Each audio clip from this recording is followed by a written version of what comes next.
Cari telespettatori, ben ritornati con noi, ben arrivato al nostro ospite, ve lo presento subito, Sergio Taurino, presidente ADOC Veneto, segreteria nazionale.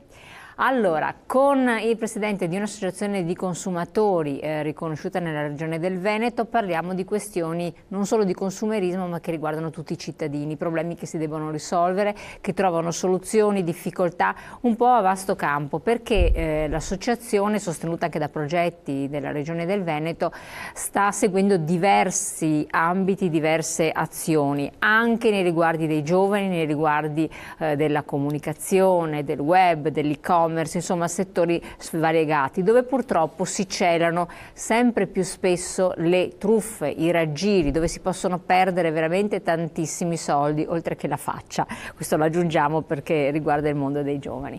E allora, poi parleremo anche di inclusione, tra l'altro, sociale, che è un altro tema importante. Anzi, facciamo così, partiamo proprio da questo, perché c'è stato recentemente anche un incontro significativo. Cos'è il tema dell'inclusione per voi e cosa volete fare? Che tipo di progetto state facendo per questo? Beh, tutto è nato, buongiorno a tutti intanto, tutto è nato da un progetto nazionale e regionale anche veneto da parte di ADOC, dove abbiamo cercato di spostare, diciamo, la nostra attenzione dalla difesa all'orientamento dei consumatori finali, ma la difesa la intendiamo più come tutela, salvaguardia dei diritti di ogni cittadino, ma sulla vita di ogni giorno, nella vita di ogni giorno. Quindi stiamo parlando di argomenti che possono sembrare anche semplici, banali, ma che sono il quotidiano di gente che magari ha più difficoltà. Certo. Stiamo parlando quindi non le famose fasce sociali deboli come tanto piace alla politica nominarle, parliamo delle persone che ogni giorno affrontano tutti i problemi, che siano quelli della scuola, quelli di andare a scuola, quelli di recarsi nel posto di lavoro, i rapporti anche con la gente, e che trovano anche delle difficoltà oggettive. Oggi abbiamo parlato sabato scorso, e ti ringrazio per darmene un'occasione, sabato scorso si è concluso un forum internazionale dove sono venuti 400 studiosi da tutto il mondo all'Università di Padova, promosso all'Università di Padova. Ringrazio anche in questo momento la dottoressa Nota, la professoressa Nota, prorettore per l'inclusione all'Università di Padova.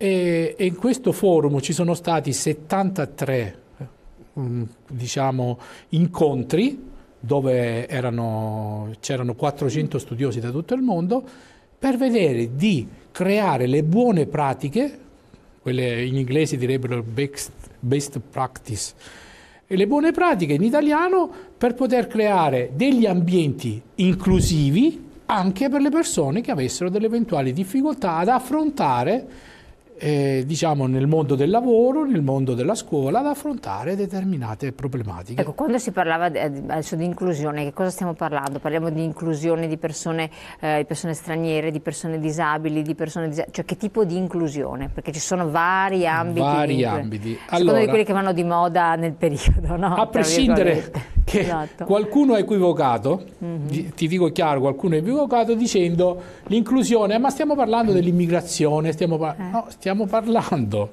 di tutti quei soggetti che hanno delle problematiche ad inserirsi nel mondo del lavoro, ad inserirsi nel mondo della scuola. Può essere l'immigrato, può essere il disabile, può essere la persona, diciamo, che ha meno risorse economiche. Stiamo parlando dell'università, che deve essere anche inclusiva. Se pensiamo che negli ultimi 40 anni si è passati dall'università libera per tutti, io ricordo ancora i miei tempi quando ero più giovane, io all'università ci si andava, non si dovevano sostenere esami per poter rientrare, perché esami di ammissione, perché c'è il numero chiuso, per cui stiamo parlando di soggetti che hanno molte più difficoltà della media nazionale per poter accedere a questi servizi. Accedere al servizio nel mondo della scuola, ma neanche nel mondo del lavoro. È un problema economico prevalentemente, secondo voi? Da quelle analisi che sono emerse? Da quelle analisi che sono state, io poi ne ho viste un paio, sono andato a un paio perché avevo altri impegni istituzionali. Comunque ho notato questo, che non è l'economia che sposta, che prevede occasioni maggiori o minori, non è l'economia, quindi le fasi cicliche dell'economia, ma sono le culture. Quindi un fattore culturale. È un fattore culturale, secondo me, non è un fattore economico. L'economia dà, diciamo, il valore aggiunto, ma è l'educazione, cioè è far crescere anche la consapevolezza nella comunità allargata, che non è la comunità di quelli che lavorano, cioè le categorizzazioni, pensionati, lavoratori dipendenti, lavoratori autonomi, eccetera. No, nel mondo ci siamo tutti in questa società, per cui le persone che partecipano a questi processi, quelle che hanno più svantaggi, devono essere aiutate, perché poi dopo alla fine anche loro hanno un valore aggiunto. Hanno un valore aggiunto, però perché diciamo ognuno ha qualcosa da dare e da dire, insomma. Chi governa i processi decisionali ha una responsabilità maggiore, perché poi il lavoratore difficilmente esclude il collega, magari ci possono essere degli attriti, delle differenze, eccetera, però difficilmente esclude il collega. All'università tra colleghi assolutamente non ci sono più che mai tra i giovani differenze. L'ingresso all'università non sono gli studenti a non farlo, i genitori degli studenti, ma è il sistema universitario che decide di porre delle barriere e così via in tutti gli ambiti. Quindi sono i decisionali che devono essere responsabilizzati, o gli si deve in qualche modo cambiare il processo culturale? Guardi, se è solo culturale, perché secondo me dietro tutto c'è sempre l'economia, c'è sempre l'economia, il denaro. Non lo nego. Allora, chiaramente l'economia fa anche la sua parte, ma appunto forse hai colto diciamo, la sfumatura. I decisionali, cioè le persone che poi dopo devono decidere e gestire questi processi, perché faccio l'esempio classico, no, delle barriere architettoniche. La barriera architettonica è vista ancora come qualcosa che si deve costruire per agevolare, ma la barriera architettonica nella cultura dovrebbe essere già, no, dentro i processi. Io costruisco adesso una casa, 30 anni fa non si pensava di fare il sollevatore o che cosa, l'ascensore per disabile, oggi ci sono delle leggi già operanti da 20 anni che qualcuno non prende in considerazione. Ma quello del potere decisionale, qui ringrazio anche la lungimiranza di chi si sta occupando di questi processi, ha pensato addirittura a un master. Un master? Ragionavamo su questo. L'anno prossimo, la Regione Veneto quest'anno dovrebbe approvare entro la settimana prossima, 15 giorni, no, il patrocinio e eventualmente anche delle risorse per un master che potrebbe partire l'anno prossimo. Do in anteprima, dottoressa Nota, professoressa Nota, non se la prenda a male.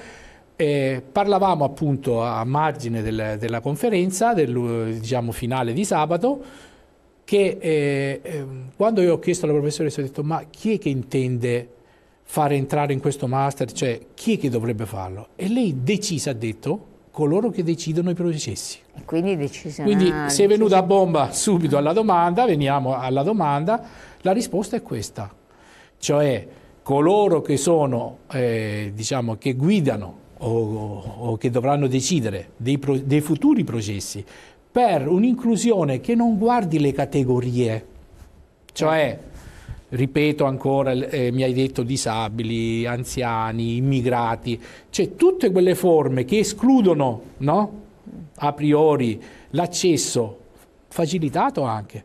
Pensi alle nuove tecnologie, l'accesso alle nuove tecnologie.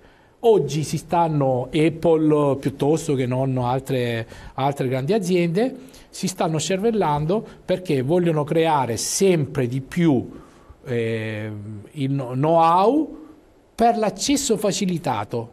Ma prima era, e adesso sta diventando accesso facilitato quasi addirittura, no, i software stanno diventando intelligenti.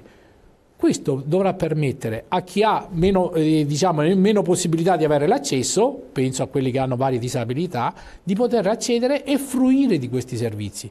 Perché, ripeto, e io qua te lo ripeterò tutto il tempo che staremo qua, no? Le persone che ama la gente normalmente, quelle da includere, sono quelle che poi dopo danno il valore aggiunto, ma proprio veramente perché danno qualcosa che la maggior parte della gente pensa che non darà mai, e invece danno anche loro la loro parte nella società. Per cui ben venga anche il fatto che abbiamo cominciato con questa roba, perché ci tengo molto su questo concetto. Cosa ne pensi? L'associazione dei consumatori fa questo tipo di ragionamento, deve farlo. Io a livello nazionale, adesso sono tornato la settimana scorsa, proprio ho dato questo input. Ho detto: ragazzi, guardate che l'inclusione non è solamente un concetto astratto per cui uno debba dire governiamo i processi e basta. Mettiamoli in atto cominciando dalle piccole cose. Ecco. Io poi ho accennato anche al discorso economico, perché è facile ricollegarsi quando si parla anche di reddito di inclusione, cioè viene da sé pensare che purtroppo nei diversi ambiti se non hai il denaro, se non hai un margine di sufficienza del denaro, sei escluso da qualsivoglia tipo di situazione. Parliamo degli anziani, l'accesso alle case di riposo, a meno che non sei in uno stato di vegetale totale, ti è precluso, quindi sei incluso, se non hai un certo quid di denaro che puoi sostenere, o una famiglia che ti può sostenere.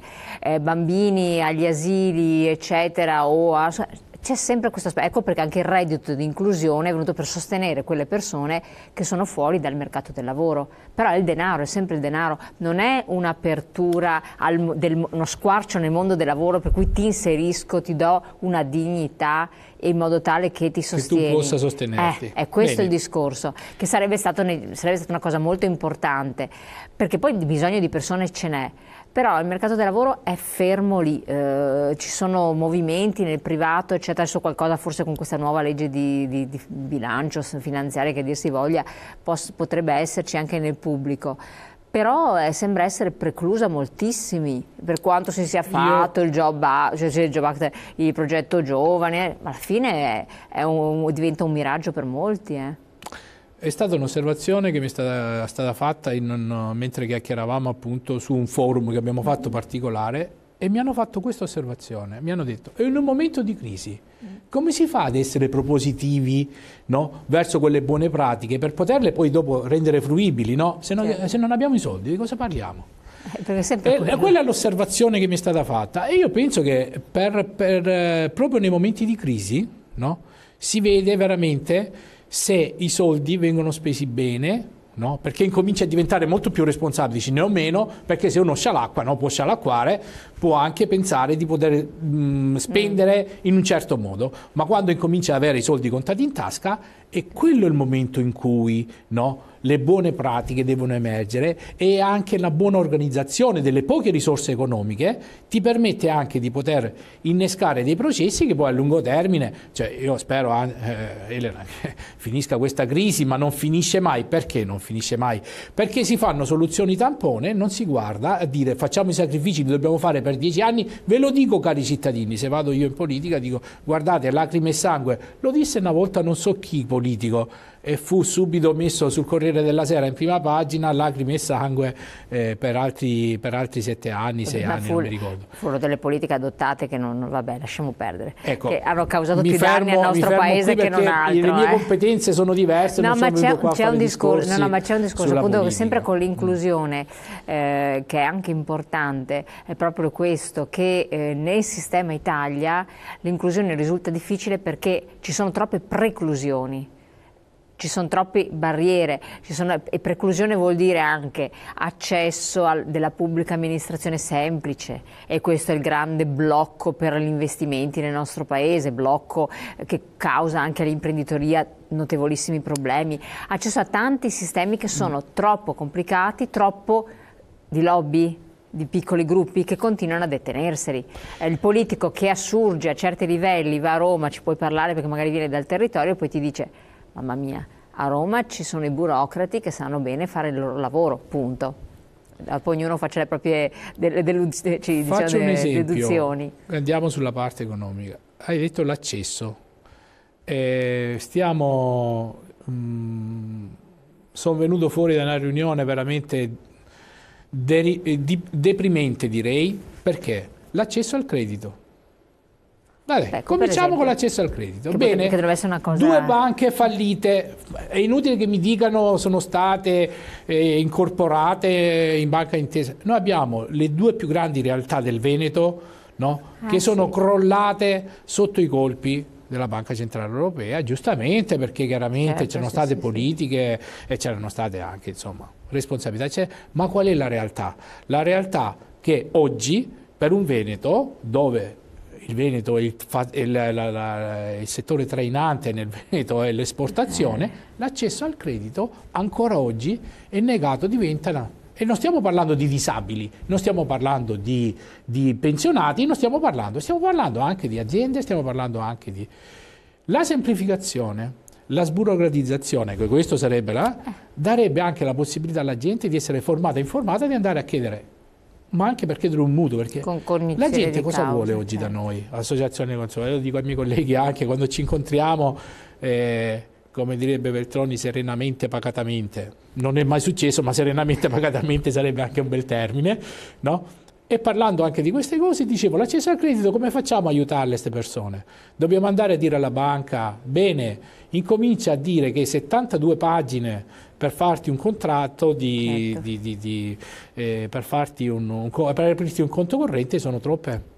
Ma c'è la privacy da fare, c'è i decreti attuativi, ci sono c'è la informativa che deve essere... Allora, io dico però, noi potremmo anche spenderci un attimino per spiegare a questa gente come funziona il sistema, cosa faccio io, come posso risparmiare sui conti correnti, come posso gestire anche la mia, autonomamente la mia quota parcellare. Lei lo dice ai suoi colleghi delle associazioni consumatori per cercare di risolvere questo problema, ma non riuscite ad innescarvi nel meccanismo? Per innescare il processo, io una cosa l'ho capito qua,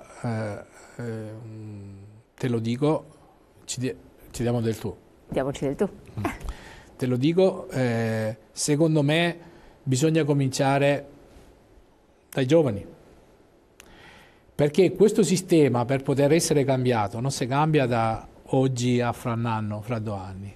Questo è un sistema culturale, ma è un sistema anche di formazione e di informazione. Dando anche quindi spazio ai giovani. Dando spazio ai giovani, ma dando spazio, no, alla formazione dei giovani, perché io dare spazio può significare che io mi porto nel mio ufficio un giovane, lo formo, allora diventa un giovane utile, perché se non è formato di cosa stiamo parlando? Se lo metto là e gli faccio fare il servizio civile, 12 mesi, mi piace tutto, ma il ragazzo, no, siccome sono giovani che hanno sicuramente più abilità di noi, anche a livello proprio fisico e fisiologico, che hanno conoscenze diverse dalle mie. I millennials sono diversi da me e da te, cioè ognuno ha un suo retroterra culturale e su quello lavora. Quindi deve essere preparato, insomma. Preparato poi dopo quando deve diventare un decisionale, come lo posso essere io adesso, come lo sei tu in una redazione, come lo può essere chiunque. Per cui l'inclusione è questo. Questo è il concetto, cioè la cultura di dire non sto da solo, perché se io mi circondo di gente, se si lavora bene in equipe, si crea un'equipe, si crea uno staff, no? Allora sì che si lavora e si incomincia a creare valore aggiunto per altri che si possono includere in questi progetti. Chiarissimo. Dobbiamo interrompere un attimo perché incombe la pubblicità e allora noi la includiamo la nostra pubblicità. Pochi secondi, ma poi ritorniamo insieme.